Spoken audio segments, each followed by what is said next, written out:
We booked our trip to Kota Kinabalu nang hindi masyadong nag-expect. We barely see videos about this place kaya halos wala kaming idea kung saan magsistay.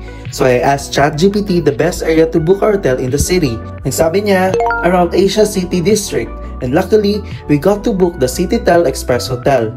Kung gusto mo ng hotel na affordable, 24 hours front desk, maraming food options sa baba like Fukien, Tavan Food Center, Morenos at marami pang iba, 10-minute walk from Filipino Market and 15-minute walk from Gaya Street, surely this budget hotel is perfect for you. We booked the standard twin room on Agoda using my code around me to get up to 10% discount on hotels. The room had twin beds, toiletries, and everything we needed for our stay.